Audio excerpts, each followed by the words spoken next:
আসসালামু আলাইকুম প্রিয় শিক্ষার্থীরা, সবাই কেমন আছেন? বরাবরের মতোই আমরা আমাদের নতুন একটি ক্লাসে হাজির হইলাম। উৎপাদকের দ্বিতীয় ক্লাসটাতে আমরা শুরু করছি আবার। এই ক্লাসটায় এত বেশি গুরুত্বপূর্ণ যে অঙ্কটা চাকরি পরীক্ষা মিনিমাম 5 থেকে 10 বার আসছে। এসএসসি পরীক্ষা তো সেম স্টাইলে 5 থেকে 10 বার আসছে। আজকে আমরা অতি সহজে এই দুটো অঙ্ক, একটা হচ্ছে 6 নাম্বার উৎপাদক, একটা হচ্ছে 7 নাম্বার, এই দুটো উৎপাদক কমপ্লিট করব। তো শুরু করতেছি আমরা প্রথমে 6 নাম্বার দিয়ে। দেখেন কি আছে আমাদের এখানে, 4a² minus 12ab plus 9b² minus 4c²। এখন আমরা এটাকে কি লিখতে একটু দেখেন স্যার। এটাকে আমরা লিখতে পারি 2a, এভাবে লেখা যায় না? এটা কি লিখতে পারি আমরা 3b এত হোল স্কয়ার লিখতে পারি না? আশা করি কার কোনো প্রশ্ন নাই। এখন একটু দেখেন, মাইনাস a মাইনাসের মাইনাস সূত্রের 2, a মানে প্রথম পদ, b মানে দ্বিতীয় পদ। এখন দেখি 2 দুগুণে কত, 4, 3 4 কত, 12 পেয়ে গেছি। a d b গুণ করলে ab, তাও মিলে গেছে। 3 3 9, এটা মিলে গেছে, এটাও তো মিলে গেছে। এটাকে আমরা এভাবে লিখতে পারি 2c এত হোল স্কয়ার। আশা করি এটা নিয়ে কারো কোনো প্রশ্ন নাই। এখন এটাকে আমরা কি লিখতে পারি, 2a মাইনাস 3b এত হোল স্কয়ার। এখানে লিখতে পারি আমরা 2c এত হোল স্কয়ার। আশা করি এটা নিয়ে কারো প্রশ্ন নাই। এখন এইটাকে কি লেখা যায়, আমরা একটা সূত্র জানি, a square minus b square সূত্র, প্রথম পদ যোগ দ্বিতীয় পদ ইনটু প্রথম পদ মাইনাস দ্বিতীয় পদ। তাহলে প্রথম পদ কত, 2a মাইনাস 3b, প্রথম পদ লিখলাম, যোগ দ্বিতীয় পদ এটা প্লাস 2c, আবার প্রথম পদ 2a 3b মাইনাস 2c। সবাই বুঝতে পারছেন? সবাই আবার দেখেন, প্রথম পদ লিখছি, প্রথম পদ সূত্রের যোগ দ্বিতীয় পদ 2c, আবার প্রথম পদ মাইনাস সূত্রের মাইনাস দ্বিতীয় পদ 2c। শেষ। তাহলে এবার এটা দিয়ে একটু চিন্তা করো, এটা কিভাবে লিখবো।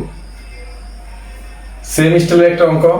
এখন এটার অথবাটা আমরা দেখেন এইভাবে লেখা যায় কিনা।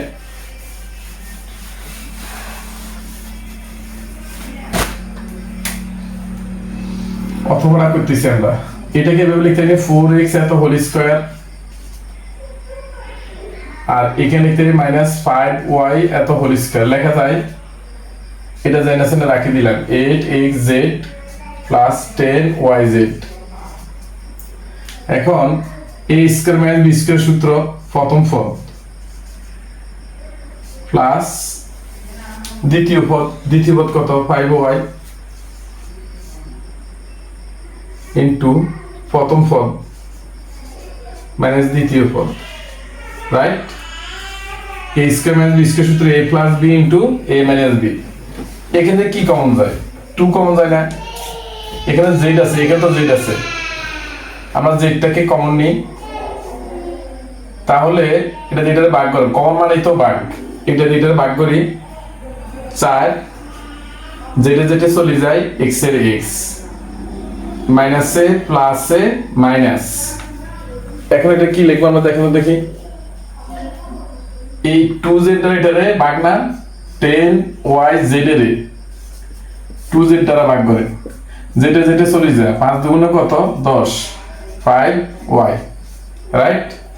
এখন দেখুন দেখি, এখানে একটা পদ, এটাও তো একটা পদ, এই দুইটা পদ থেকে কি কমন যাবে? ইয়ানো 4x মাইনাস 5y আছে, এখানে 4x মাইনাস 5y আছে, এটা কমন নিলাম, 4x মাইনাস 5y।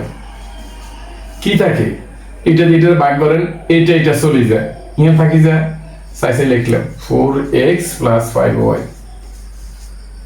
এটা যেটা ভাগ করেন, এটা চলে যায়, মাইনাস 2z। শেষ। আশা করি কার কোনো প্রশ্ন নাই। এখন হচ্ছে 7 নম্বর অঙ্কটা।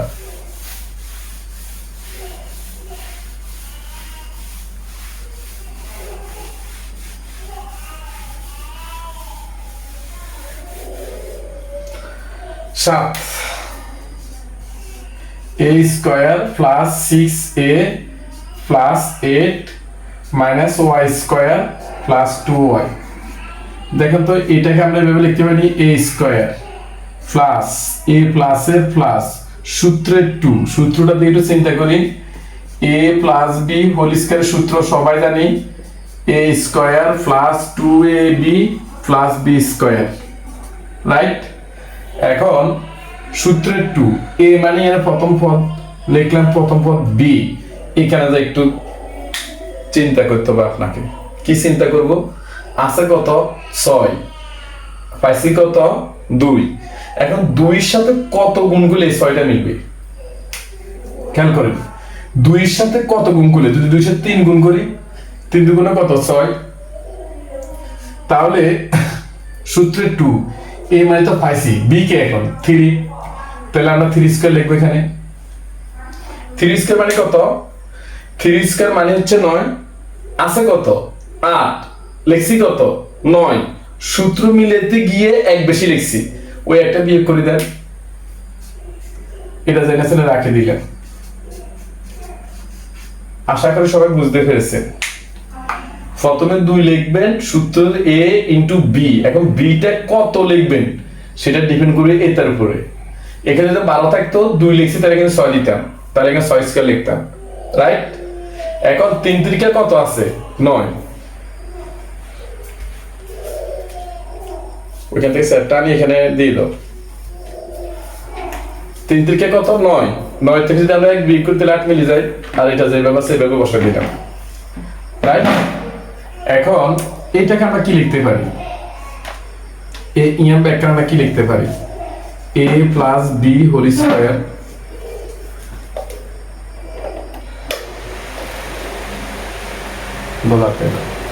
মাইনাস চিহ্ন কমন নেই, কি লিখ একটু সাদা লিখে দেখেন, মাইনাসে প্লাস y স্কয়ার, ওটা আগে লিখলাম, মাইনাসে প্লাসে মাইনাস 2y লিখলাম, মাইনাসে plus 1।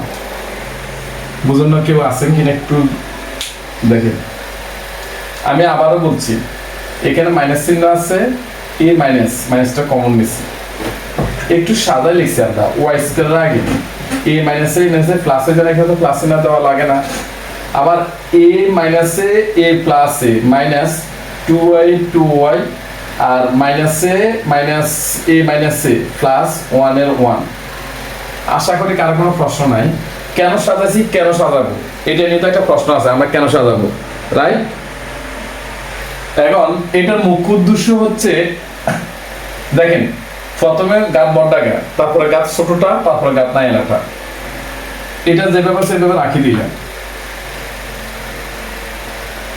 Whole square minus a square minus 2a, b কত 1 না, 1 দিল যে কথা, না দিল সেম কথা, প্লাস b স্কয়ার মানে 1 এর b স্কয়ার, 1 এর তার স্কয়ার দেওয়া লাগে না, তাহলে আমরা এটাকে কি লিখতে পারি? -1 এত হোল স্কয়ার, রাইট? আশা করি কারো কোনো প্রশ্ন নাই। এরপরের লাইনটা কি করব আমরা? এরপরের লাইনটাকে দেখেন, ওই সূত্র এটা a square minus b square, সূত্র কি a plus b into a minus b, Bangla কি প্রথম পদ যোগ দ্বিতীয় পদ। বুঝানোর সাথে আমি এখানে একটা লাইন বাড়তি লিখতেছি, দেখেন তো সবাই, প্রথম পদ লিখলাম, প্রথম পদ যোগ দ্বিতীয় পদ, আবার প্রথম পদ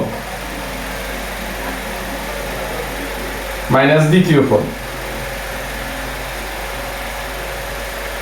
সবাই কি ব্যাপারটা বুঝছেন? এদিকে তাকান, a প্লাস d প্রথম পদ যোগ দ্বিতীয় পদ লিখছি এখানে, প্রথম পদ যোগ দ্বিতীয় পদ, আবার প্রথম পদ লিখছি আমরা, প্রথম পদ মাইনাস দ্বিতীয় পদ, রাইট? আশা করি কারো কোনো প্রশ্ন নাই। সেকেন্ড কাজটা কি করবো দেখো দেখি, এই লাইনটা আপনার পরীক্ষার সময় না করলে চলবে, তাহলে এখানে কি লিখতে হবে আমরা? a প্লাস 3 প্লাস y প্লাসে মাইনাসে মাইনাস 1। আশা করি কারো প্রশ্ন নাই। এটার দিকে a plus 3 minus y a মাইনাসে প্লাস 1, যদি এই লাইনটা না করি, আমাদের স্টুডেন্ট গুলো ভুলে এখানে -1 দিয়ে চলে আসে, তাহলে অঙ্কটা শেষ। এখন এই লাইনটা আমরা একটু শেষ একটা লাইন, a প্লাস ওয়াই 3 থেকে 1 বিয়োগ করলে +2, এখানে a মাইনাস ওয়াই। আমার মনে হয় এই লাইনটা আমাদের ক্যামেরাতে একটু দেখতে কষ্ট হচ্ছে, লাইনটা আমরা একটু এখান দিয়ে লিখি। দেখেন এর এই বইয়ে দিলেন +3 প্লাস ওয়াই, এই 3 থেকে 1 বিয়োগ করেন, তাহলে +2, রাইট? এর এই বই গেছে, তারপরে -y এর -y, +3 থেকে +1, +3 +1 যোগ করলে কত? +4, শেষ। আশা করি কারোর কোনো কষ্ট নাই। এখন সেম স্টাইলে আপনি এটা চিন্তা করবেন, এটা বাড়ি কাজ রইল। কে কেমন ভাবে করেছেন এটা অবশ্যই কমেন্ট বক্সে জানাবেন। প্রিয় শিক্ষার্থীরা, এতক্ষণ পর্যন্ত যে ক্লাসটা করেছি, ক্লাসটা আপনার কাছে কেমন লেগেছে? যদি কেউ ইউটিউব থেকে দেখে থাকেন, অবশ্যই ইউটিউবের পেজটাকে সাবস্ক্রাইব করে দিবেন এবং লাইক কমেন্ট করবেন। আর যদি কেউ ফেসবুকে দেখে থাকেন, পেজটাকে ফলো দিয়ে রাখবেন, লাইক কমেন্ট এবং শেয়ার করলে আমি আরও ক্লাস নেওয়ার জন্য উদ্বুদ্ধ হব। সবাইকে ধন্যবাদ, সবাই ভালো থাকেন। আসসালামু আলাইকুম।